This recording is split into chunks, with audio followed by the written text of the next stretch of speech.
आपल्या आयुष्यातील अनेक वर्ष परदेशात वास्तव्यास असलेले आणि सामाजिक कोलाहलापासून दूर एकांतात निरंतर कला साधनेत व्यग्र असणारे अमूर्त चित्रकार अंबादास खोब्रागडे यांचा जन्म 1922 मध्ये अकोला येथे झाला.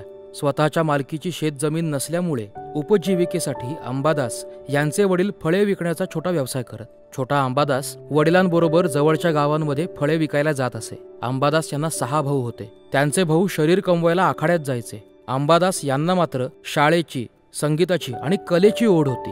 कला आणि संगीत शिक्षक शिदोरे गुरुजी यांच्या कलेचे संस्कार आणि गांधीजींच्या साधी राहणी आणि उच्च विचारसरणी या तत्वाचा प्रभाव त्यांच्यावर होता. समाजाच्या खालच्या स्तरातून आल्यामुळे आणि आर्थिक ओढगस्तीमुळे भौतिक गरजा आणि आध्यात्मिक विचार याचा त्यांच्या मनात जो संघर्ष चाले, त्यातूनच त्यांचं निसर्गातल्या निराकार चैतन्य शक्तीकडे आकर्षित होणारं व्यामिश्र व्यक्तिमत्व तयार झालं. शालेय शिक्षण पूर्ण झाल्यानंतर अंबादास अहमदाबादला आले आणि चित्रकार रविशंकर रावळ यांच्या खाजगी कला विद्यालयात त्यांनी प्रवेश घेतला. तिथे लघुचित्र शैलीत निसर्गचित्र आणि मानवाकृती प्रधान चित्र रंगवण्याचे धडे त्यांनी 3 वर्ष घेतले. पण त्यांच्या मनाला ते फार रुचलं नाही. मग त्यांनी सर जे स्कूल ऑफ आर्ट मध्ये जाण्याचा निर्णय घेतला. जे स्कूलमध्ये त्यांचं काम पाहून त्यांना थेट 3ऱ्या वर्गात प्रवेश देण्यात आला. 1952 मध्ये त्यांनी चित्रकलेतली पदविका प्राप्त केली. जेच्या अकॅडमिक वातावरणात अंबादास फारसे रमले नाहीत. न्यूड स्टडी, निसर्गचित्रण याविषयी त्यांना कधी ओढ वाटली नाही. अगदी विद्यार्थी दशेपासून अंबादास यांचा प्रयोगशीलतेकडे कल होता. शंकर पळशीकरांसारखे शिक्षक आणि तय्यब मेहता, अकबर पदमसी, S.H. रझा यांसारखे प्रोग्रेसिव्ह ग्रुपकडे कल असलेले त्यांचे सहाध्यायी अंबादास यांच्या कलेला कायम प्रोत्साहन देत असत. जे मध्ये शिकत असताना मिळणाऱ्या शिष्यवृत्तीवर अंबादास आपला खर्च जेमतेम भागवत असत. 1951 पासूनच ते समूह प्रदर्शनात सहभाग नोंदवू लागले.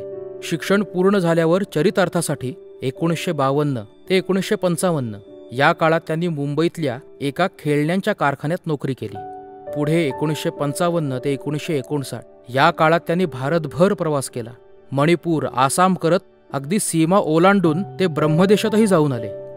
या सबंध प्रवासात त्यांना निसर्ग आणि मानवी अस्तित्वाचा नवा अर्थ गवसला. केंद्र सरकारच्या हातमाग महामंडळासाठी टेक्स्टाईल डिझायनर म्हणून त्यांनी मद्रास, नवी दिल्ली आणि मुंबई इथे 1959 ते 1969 या काळात काम केलं. विणकर महामंडळाच्या ओरिसा कार्यालयात त्यांची नियुक्ती झाली तेव्हा त्यांनी नोकरी सोडून पूर्णवेळ चित्रकार बनण्याचं ठरवलं आणि ते दिल्लीमध्ये स्थायिक झाले. 1962 मध्ये त्यांना बॉम्बे आर्ट सोसायटीचं सुवर्ण पदक मिळालं, तर 1963 मध्ये ललित कला अकादमीचा राष्ट्रीय पुरस्कार मिळाला. 1965 साली दिल्लीमध्ये त्यांचं एकल प्रदर्शन झालं आणि त्यानंतर देश विदेशात त्यांची अनेक प्रदर्शनं होत राहिली. 1966 ते 1968 या काळात पश्चिम जर्मनीचे पाहुणे कलाकार म्हणून ते जर्मनीला जाऊन आले. 1970 साली त्यांनी भारत सरकारच्या निमंत्रणावरून अमेरिकेचा दौरा केला. नॉर्वेजियन पत्नी हेज आणि कन्या कांचन यांच्यासोबत सन 1972 पासून अंबादास नॉर्वेमधील ओस्लो मध्ये स्थायिक झाले. अंबादास यांच्या जडणघडणीत दिल्लीतील त्यांचे मित्र आणि ग्रुप 1890 या दोन्हीचा मोठा प्रभाव दिसतो. कोणत्याही कलातत्वांच्या बंधनापासून मुक्त अशा विशुद्ध कला निर्मितीवर ग्रुप 1890 या ग्रुपचा विश्वास होता. ऑक्टोबर 1963 मध्ये या ग्रुपचं पहिलं आणि एकमेव प्रदर्शन झालं. पंडित जवाहरलाल नेहरू आणि मेक्सिकन कवी ऑक्टेव्हियो पाज यांच्या हस्ते त्याचं उद्घाटन झालं होतं.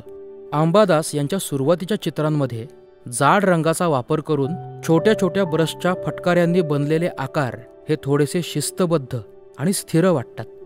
60च्या दशकातील चित्रांमध्ये अंतर्गत अस्वस्थ उर्मीने ते आकार गतिमान होतात.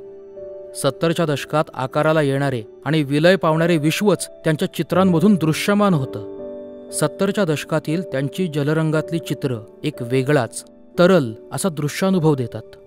अंबादास यांची भाषा चिन्हविरहित भाषा आहे. तिच्यावर अर्थांचं ओझं लादणं अन्यायाचं ठरेल. इतर अनेक अमूर्त चित्रकारांच्या तुलनेत अंबादास यांच्या अमूर्त चित्रांचा प्रवास वेगळा ठरतो.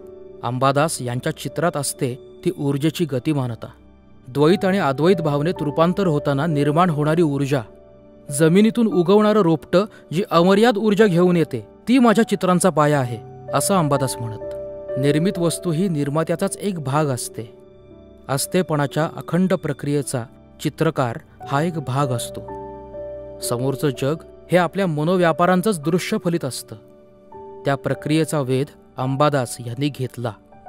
त्यांची ही सर्जक प्रक्रिया अविरत चालूच होती. नव्या निर्मितीक्षम क्षणांच्या ती शोधात होती.